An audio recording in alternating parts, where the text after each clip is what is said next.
So guys ನಾನು ಕೊರಿಯಾದವರು first ಯಾವ ಥರ ಇರ್ತಾಯಿದ್ರು, ಅವ್ರದ್ದೇ ಹೋದಂಥ ಒಂದು ಚಿಕ್ಕ ಹಳ್ಳಿ ಇತ್ತೆಂತೆ, ಅಲ್ಲಿ ಬಂದಿದ್ದೀನಿ. ಸೊ ಈ ಒಂದು ಬೋರ್ಡಲ್ಲಿ ಎಲ್ಲ ಟೈಮಿಂಗ್ಸ್ ಮೆನ್ಷನ್ ಮಾಡಿರ್ತಾರೆ ಅವರು. ನಾನು ಹೋದಾಗ -10 ಇತ್ತು. ಸೊ ನನ್ನ ಲಿಪ್ಸ್ ಎಲ್ಲ ಸ್ವೆಲನ್ ಆಗಿಬಿಟ್ಟಿತ್ತು. ಸೊ ನನ್ನ ನಾಲಿಗೆ ಮತ್ತು ತುಟಿ ಎಲ್ಲ ಊದ್ಕೊಂಡಂಗಾಗಿತ್ತು, ಯಾಕಂದರೆ ಅಲ್ಲಿ -10 ಡಿಗ್ರಿ ಇದ್ದಿದ್ದರಿಂದ ಫುಲ್ಲು ಫ್ರೀಸ್ ಆದಂಗೆ ಆಗಿತ್ತು. ಅನ್ಯಾಸೆಯೋ ಅಂದರೆ ಹಲೋ ಅಂತ. ಸೊ ನಾನಿವತ್ತು ಕೊರಿಯಾದ ಓಲ್ಡೆಸ್ಟ್ ವಿಲೇಜಿಗೆ ಬಂದಿದ್ದೀನಿ. ಸೊ ಅಂದರೆ ಪಾಸ್ಟ್ ಟೈಮ್ಸ್. ಫಸ್ಟು ಕೊರಿಯಾದವರು ಹೇಗಿರ್ತಿದ್ರು, ಇವರು ಫುಲ್ ಡೆವಲಪ್ ಆಗೋಕ್ಕಿಂತ ಮುಂಚೆ ಹೇಗಿರ್ತಿದ್ರು ಅಂತ ನೋಡೋಣ ಬನ್ನಿ. ಇದೆಲ್ಲ ಅವ್ರ ಮನೆಗಳಂತೆ. ಈ ಚಿಕ್ಕ ಚಿಕ್ಕ ಮನೆಗಳಲ್ಲಿ ಅವ್ರು ವಾಸಿಸ್ತಿದ್ದಾರಂತೆ. ಈಗಲೂ ವಾಸಿಸ್ತಿದ್ರು ಕೂಡ. ಚಿಕ್ಕ ಮನೆಯಲ್ಲೂ ಕೂಡ CCTV ಕ್ಯಾಮ್ರಾ ಹೊಂದಿಟ್ಟಿದ್ದಾರೆ. ಗೈಸ್ ತುಂಬಾ ಕೈಯೆಲ್ಲ ಶಿವರ್ ಆಗ್ತಾಯಿತ್ತು, ಫುಲ್ ಕೈಯೆಲ್ಲ ನಡುಗ್ತಾ ಇತ್ತು. ತುಂಬ ಚಳಿ ಇದ್ರಿಂದ ನಾನು ಯಾವಾಗ ಇಲ್ಲಿ ಒಂದು ವೀಡಿಯೋ ಮಾಡಿ ಹೋಗ್ತೀನಿ ಅನ್ನೋ ಥರ ಫೀಲ್ ಬಂದುಬಿಟ್ಟಿತ್ತು ಆಲ್ರೆಡಿ ನನಗೆ. ಅವರು ನನ್ನ ಪ್ಯಾಕೇಜಲ್ಲಿ ಇನ್ಕ್ಲೂಡ್ ಆಗಿಲ್ಲ ಅಂತ ಹೇಳಿ ನನ್ನ ಜೊತೆ ಬರಲಿಲ್ಲ, ಜಸ್ಟ್ ಡ್ರಾಪ್ ಮಾಡಿ ಹೋಗಿಬಿಟ್ರು. ನೀವು ಎಕ್ಸ್ಪ್ಲೋರ್ ಮಾಡಿಬಿಟ್ಟು ಜಸ್ಟ್ ಕಾಲ್ ಮೀ ಅಂತ ಹೇಳಿಬಿಟ್ಟು ಹೋಗಿಬಿಟ್ರು ಅವರು. ಸೊ ಹಾಗಾಗಿ ನಾನು ಹುಡ್ಕೊಂಡು ಬಂದೆ ಈ ಜಾಗಕ್ಕೆ. ಆ್ಯಂಡ್ ನಾನು ಹೋದಾಗ ಏನೂ ಕ್ರೌಡ್ ಇರಲಿಲ್ಲ, ಖಾಲಿ ಇದ್ದಿದ್ದರಿಂದ ಬೇಗ ವೀಡಿಯೋ ಮಾಡೋದಕ್ಕೆ ಹೆಲ್ಪ್ ಆಯಿತು. ಸೊ ಇದು ವಿಲೇಜ್ ಅಂದರೆ ಕೊರಿಯಾ ವಿಲೇಜ್. ಬನ್ನಿ ಹೋಗೋಣ.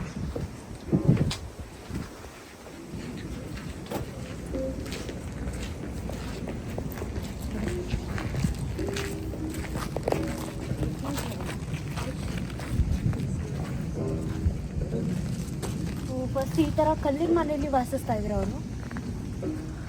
ಗೈಸ್ ನನಗೆ ಮಾತಾಡೋದು ಕೂಡ ತುಂಬಾ ಕಷ್ಟ ಆಗ್ತಾಯಿತ್ತು, ಯಾಕಂದರೆ ಫುಲ್ಲು ನಾಲ್ಗೆಲ್ಲ ಊದ್ಕೊಂಡಿದ್ದರಿಂದ ಅದೇನಂತಾರೆ ಒಂದು ಫ್ರೀಸ್ ಆಗಿರೋದ್ರಿಂದ ನನಗೆ ಮಾತಾಡೋದು ಕಷ್ಟ ಆಗ್ತಾಯಿತ್ತು. ಸೊ ಕೆಲವೊಂದು ಕಡೆ ನಾನು ಮಾತಾಡೋದು ನಿಮ್ಗೆ ಅರ್ಥ ಆಗಲ್ಲ ಅನ್ಕೊತೀನಿ.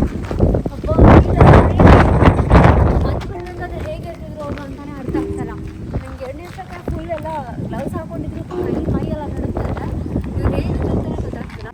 ಸೊ ಗೈಸ್ ಇಲ್ಲಿ ನೋಡಿ, ಫುಲ್ ಕೆಳಗಡೆ ಎಲ್ಲ ಐಸ್ ಎಲ್ಲ ಬಿತ್ತಿತ್ತು, ಫುಲ್ ಒಂಥರ ಸ್ಲಿಪ್ಪರಿ ಆಗ್ತಿತ್ತು, ಸ್ಕಿಡ್ ಆಗ್ತಿತ್ತು ನಡಿಬೇಕಾದ್ರೆ. ಆ್ಯಂಡ್ ಫುಲ್ ಸ್ನೋಫಾಲ್ ಆಗಿರೋದ್ರಿಂದ ಇಟ್ ವಾಸ್ ಸೋ ಕೋಲ್ಡ್.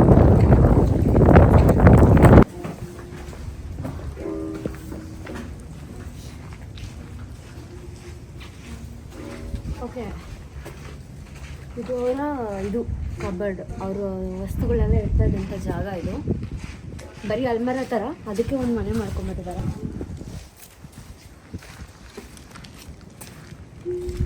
ನಮ್ಮೂರ ಕಡೆ ಮಠಗಳೆಲ್ಲ ಚಿಕ್ಕ ರೂಮ್ಸ್ ಇರಲ್ವಾ, ಇರ್ತಿದ್ರಲ್ಲ ನಮ್ಮ ಜನಗಳೆಲ್ಲ, ಆ ಥರನೇ ಅನ್ನಿಸ್ತದೆ ಸ್ವಲ್ಪ.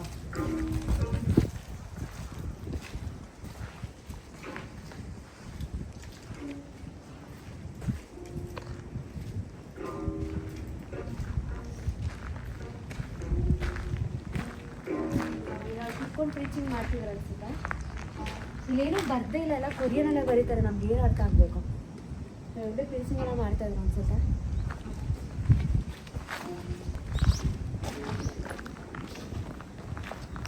ಗೈಸ್ ಇವಾಗ ನಾನು ತೋರಿಸ್ತಾ ಇರೋಂಥ ಏನು ಜಾಗ ಇದೆಯಲ್ಲ, ಈ ಜಾಗ, ಸೊ ಈ ಜಾಗದಲ್ಲೇ ಆಲ್ಮೋಸ್ಟ್ ಎಲ್ಲ ಕೊರಿಯನ್ಸ್ ಕೂಡ ಇದ್ದಿದ್ದಂತೆ.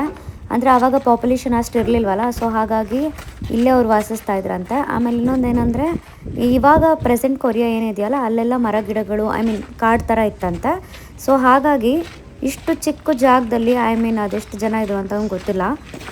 ಆಮೇಲೆ ಇಲ್ಲೇನಂದರೆ ಇವರೇ ಇಷ್ಟು ಒಂದು ಹಳ್ಳಿ ಥರ ಮಾಡ್ಕೊಂಬಿಟ್ಟು ಗ್ರಾಮ ಪಂಚಾಯತ್ ಆಗಿರ್ಬೋದು, ಅಥವಾ ಒಂದು ಅಡುಗೆ ಮನೆಯಿಂದ ಹಿಡಿದು ಎಲ್ಲ ಒಂದು ಏನೇನು ಬೇಕು ಎಲ್ಲ ಥರ ಮಾರ್ಕೆಟ್ ವ್ಯವಸ್ಥೆ ಕೂಡ ಮಾಡ್ಕೊಂಡಿದ್ರಂತೆ ಇವ್ರು ಫಸ್ಟಲ್ಲಿ. ಅಂಥದ್ದೇನಿಲ್ಲ, ಬಟ್ ನೋಡೋಕೆ ಒಂಥರ ಚೆನ್ನಾಗಿದೆ. ಬಟ್ ಇವ್ರ ಕಲ್ಚರ್, ಇವ್ರು ಹೇಗಿರ್ತಿದ್ರು ಅನ್ನೋದನ್ನು ನೋಡ್ಬೋದು. ಬಟ್ ಎಷ್ಟು ಚಿಕ್ಕ ಹಳ್ಳಿ ಇದು, ಚಿಕ್ಕ ಹಳ್ಳಿಯಲ್ಲಿ ಎಷ್ಟು ಜನ ವಾಸ ಮಾಡ್ತಾಯಿದ್ರು ಅಂತ ಗೊತ್ತಾ? ಯಾಕಂದರೆ ಎಷ್ಟೋ ಒಂದು ಜಾಯಿಂಟ್ ಫ್ಯಾಮಿಲೀಸ್ ಎಲ್ಲ ಇರ್ತಾಯಿದ್ರಂತೆ ಇಲ್ಲಿ.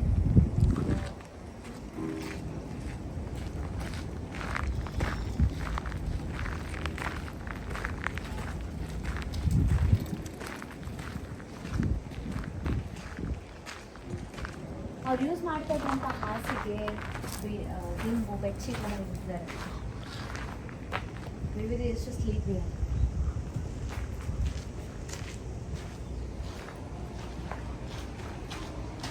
ನಾಟ್ ಎಂಟರ್ ಬೋರ್ಡ್ ಹಾಕ್ತಿದ್ದಾರೆ. ಸೊ ನಾವು ಒಳ್ಳೆ ಹೋಗ್ಕೊಂಡು ಚೆಕ್ ಮಾಡೋ ಹಾಗಿಲ್ಲ ಏನಿಲ್ಲ ಅಂತ.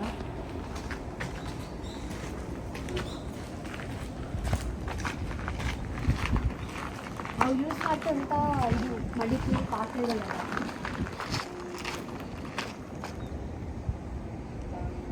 ಸ್ಟ್ರಾಂಗ್ ಇದೆ.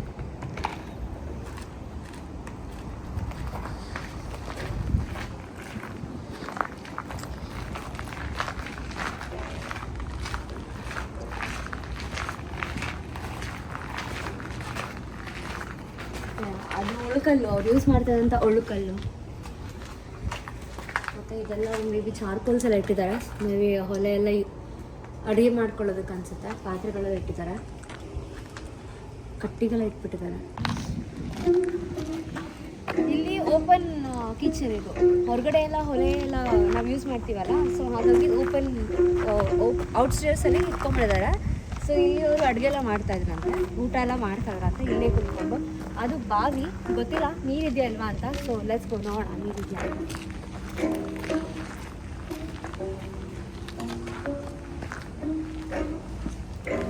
ಹಾಳೆ ಏನಿಲ್ಲ, ಕಾಸೆಲ್ಲ ಹಾಕಿದ್ದಾರೆ ಒಳಗಡೆ ಅಷ್ಟೇ. ಮೇಬಿ ಮುಚ್ಚಿಬಿಟ್ಟಿರ್ಬೇಕು ಅವ್ರು, ಯಾಕಂದರೆ ಯಾರು ಇದು ಯೂಸ್ ಮಾಡ್ತಾರಲ್ಲ, ಸೊ ಹಾಗಾಗಿ ಮುಚ್ಚಿರ್ಬೇಕು. ಬಟ್ ಇವ್ರು ಎಷ್ಟು ಚೆನ್ನಾಗಿರುತ್ತೆ ನೋಡಿ, ಇಲ್ಲೆಲ್ಲ ಓಪನ್ ಆಗಿ ಅಡುಗೆ ಮಾಡಿಕೊಂಡು ಅಲ್ಲೆಲ್ಲ ಇಟ್ಕೊತಾ ಇದ್ರಂತೆ.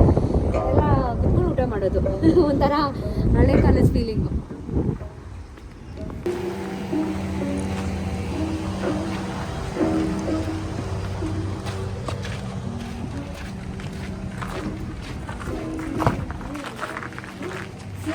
ಟವರ್ ಕಾಣಿಸ್ತಾ ಇದೆ.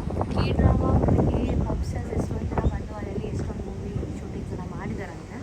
ಸೊ ಅಲ್ಲಿಗೆ ನಾನು ಹೋಗಬೇಕೀಗ. ಅದೊಂದು ಜಾಗ ಬಾಕಿ ಇದೆ ಕೊರಿಯಾದಲ್ಲಿ. ಸೊ ಇದಾದಮೇಲೆ ನೆಕ್ಸ್ಟ್ ಅಲ್ಲಿಗೆ ಹೋಗೋಣ. ಇಲ್ಲಿಂದ ಕಾಣಿಸ್ತಾ ಇದೆ. ನೆಕ್ಸ್ಟ್ ನಾನು ಅಲ್ಲಿಗೆ ಹೋಗಿ ನಿಮಗೆ ತೋರಿಸ್ತೇನೆ ಸಿಯೋಲ್ ಟವರ್ ಹೇಗಿದೆ ಅಂತ.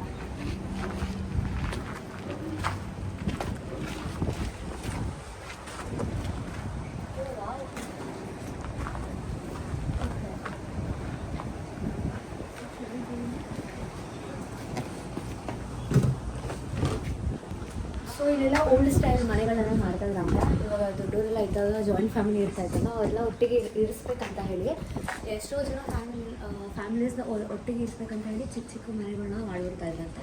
ಸೊ ಚಿಕ್ಕ ಚಿಕ್ಕ ಮನೆಗಳನ್ನ ಮಾಡಿ, ಬಟ್ ಕಿಚನ್ ಮಾತ್ರ ಒಂದೇ ಇರ್ತಾಯಿತ್ತು ಕಾಮನ್. ಬೇರೆ ಎಲ್ಲ ಕಾಮನ್, ಬರೀ ರೂಮ್ಗಳಷ್ಟೇ ಚಿಕ್ಕ ಚಿಕ್ಕದು ಬೇರೆ ಬೇರೆ. ಸೊ ಯೂಸ್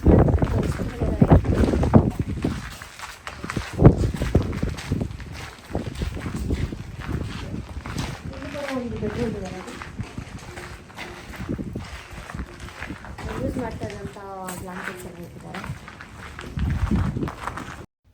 ಗೈಸ್, ಗಾಳಿ ತುಂಬಾ ಜೋರಾಗಿ ಬೀಸ್ತಾ ಇದರಿಂದ ನಾನು ಮಾತಾಡ್ತಾ ಇರೋದು ಒಂದೊಂದ್ಸರಿ ನನಗೆ ಕೇಳಿಸ್ತಾ ಇರಲಿಲ್ಲ. ಇದು ಒಂದು ಏನಂತಾರೆ ಕೊಳ ಪಾಂಡ್ ಥರ. ಸೊ ಇವಾಗ ಇದು ಸೀಸನ್ ವಿಂಟರ್ ಸೀಸನ್ ಇರೋದ್ರಿಂದ ಫುಲ್ಲು ಫ್ರೀಸ್ ಆಗಿಬಿಟ್ಟು ಐಸ್ ಆಗಿಬಿಡ್ತಾ ಇಲ್ಲಿ. ಸೊ ನಾವೇನು ಮಾಡೋಕ್ಕಾಗಲ್ಲ, ಹೋಗೋಕ್ಕೂ ಆಗಲ್ಲ, ನೀರು ಕೂಡ ಕಾಣಿಸಲ್ಲ. ಇದೇನು ನಡ್ಕೊಂಡು ಹೋಗ್ಬೋದೇನೋ ಅಂತ ಒಂದು ಏನಂತಾರೆ ನೆಲ ಥರ ಕಾಣಿಸುತ್ತೆ ನಿಮಗೆ. ಸೊ ಇದು ಒಂದು ಚಿಕ್ಕ ವಿಲೇಜ್ ಇರೋದು. ಈ ಚಿಕ್ಕ ವಿಲೇಜ್ ಎಷ್ಟು ದೂರ ಮಳೆ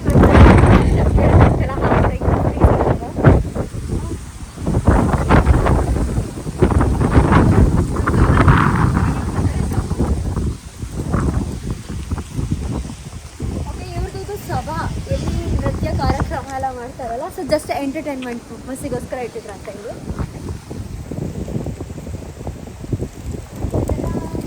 ಅಲ್ಲೆಲ್ಲ ಕುತ್ಕೊಂಡು ನೋಡ್ಬೋದು, ಜಸ್ಟ್ ಎಂಟರ್ಟೈನ್ಮೆಂಟ್ ಪರ್ಪಸ್ ಅಷ್ಟೇ. ಸೊ ಏನಿಸ್ತು ಅಂದರೆ, ಎಷ್ಟು ಝೀರೋಯಿಂದ ಬಂದಂಥ ಒಂದು ದೇಶ ಇವತ್ತು ಸೆಲ್ಫ್ ಡೆವಲಪ್ಡ್ ಆಗಿ 0 to 100 ಬಂದಿದ್ದಾರೆ. ಅದು ಒಂದು ಖುಷಿ ವಿಷಯ. ಯಾಕಂತಂದರೆ ಏನೂ ಇಲ್ಲದೆ ಬಂದಂಥವ್ರು ಯಾವುದೇ ಒಂದು ದೇಶ ಕೂಡ ಹೆಲ್ಪ್ ಮಾಡಿದೆ. ಇದು ಸೌತ್ ಕೊರಿಯಾ ಮತ್ತು ನಾರ್ತ್ ಕೊರಿಯಾ ಡಿವೈಡ್ ಆದಮೇಲೆ ಇವರು ತುಂಬಾ ಕಷ್ಟಪಟ್ಟು ಮೇಲೆ ಬಂದಿದ್ದಾರೆ. ಯಾರಿಗೂ ಏನು ಕೂಡ ಇರಲಿಲ್ಲ ಅಂತಾರೆ. ಸೊ ಇದು ಏನೂ ಇಲ್ಲದೇ ಇಲ್ಲಿ ತನಕ ಬಂದಿದ್ದಾರೆ. ತುಂಬ ಖುಷಿ ಆಗುತ್ತೆ. ಬಟ್ ಇನ್ನೊಂದೇನು ಬೇಜಾರಾಗೋ ವಿಷಯ ಅಂತಂದರೆ ಏನಂದರೆ, ಎಷ್ಟೊಂದು ಜನಗೆ ಕೇಳ್ತಿರ್ಬೋದು ಯಾಕಂದರೆ ಇವರು ರೇಸಿಸ್ಟ್ ಅಂತ. ನನಗೆ ಅಂಥದ್ದೇನು ಎಕ್ಸ್ಪೀರಿಯೆನ್ಸ್ ಆಗಲಿಲ್ಲ. ಬಟ್ 30% ಜನ ಏನಂದರೆ ಇಗ್ನೋರ್ ಮಾಡ್ತಾರೆ ನಮ್ಮನ್ನ. May be because of racist, ನಮ್ಮ ಒಂದು ಕಲರ್ ನೋಡಿರ್ಬೋದು ಅಥವಾ ನಾವು ಒಂದು ಅವ್ರ ಥರ ಕಾಣಿಸಲ್ಲ ಅನ್ನೋದು ಒಂದಿರ್ಬೋದು. ನಿಮ್ಗೆ ಗೊತ್ತಲ್ಲ ನಾವು ಇಂಡಿಯನ್ಸ್ ಹೆಂಗೆ ಕಾಣಿಸ್ತೀವಿ, ನಮ್ಗೆ ಗೋಧಿ ಬಣ್ಣ ಅಲ್ಲ. ಸೊ ಹಾಗಾಗಿ ಅದನ್ನು ನೋಡಿದರೆ ಅವ್ರಿಗೆ ಆಗೋದಿಲ್ಲ ಅಂತ. ಸೊ ಹಾಗಾಗಿ ಏನಂದರೆ ಇವರು ನಮ್ಮನ್ನು ನೋಡಿದ ತಕ್ಷಣ ಏನಾದ್ರು ಕೇಳಿದ್ರೆ, sir can you please help me ಅಂತ ಹೇಳಿದ ತಕ್ಷಣ ಸುಮ್ಮನೆ ಇಗ್ನೋರ್ ಮಾಡ್ತಾರೆ. ಬಟ್ ನಮ್ಮ ಮೇಲೆ ಅಟ್ಯಾಕ್ ಮಾಡೋದಿಲ್ಲ. ಇವರು ಇಗ್ನೋರ್ ಮಾಡಿಬಿಟ್ಟು ಅವ್ರ ಕಡೆಗೆ ಹೋಗ್ತಾರೆ. ಬಟ್ ಇನ್ನು ಕೆಲವು ಜನ ನಾನು ಕೇಳಲಿಲ್ಲ ಅಂದರೂ ಅವರೇ ಹೆಲ್ಪ್ ಮಾಡಿದ್ರು ನನಗೆ. ಮೇ ಬಿ ಕಾಂಟ್ ಜಡ್ಜ್ ಏನೋ ಒಂದು ಬುಕ್ಕಿಂದ ಒಂದು ಪೇಪರಿಂದ ಎಂಟೈರ್ ಬುಕ್ನ ಜಡ್ಜ್ ಮಾಡೋಕ್ಕಾಗೋದಿಲ್ಲ. ಕೆಲವರು ಇದ್ದಾರೆ, ಆಬ್ವಿಯಸ್ಲಿ ಇದ್ದಾರೆ, ರೇಸಿಸಮ್ ಮಾಡ್ತಾರೆ. ಯಾಕಂದರೆ ಎಲ್ಲ ಕಂಟ್ರಿಲೂ ಒಂದು ಬ್ಯಾಡ್ ಗುಡ್ ಅಂತ ಇದ್ದೇ ಇರುತ್ತೆ. ಸೊ ಹಾಗಾಗಿ we can't judge entire country just because of few people ಅಂತ ಹೇಳ್ಬೋದು ಅಷ್ಟೇ. So this is all Korea for you. ಕಮ್ ಸಾಮಿದಾ. ಓಕೆ ನಾನು ಕಲಾಸ್.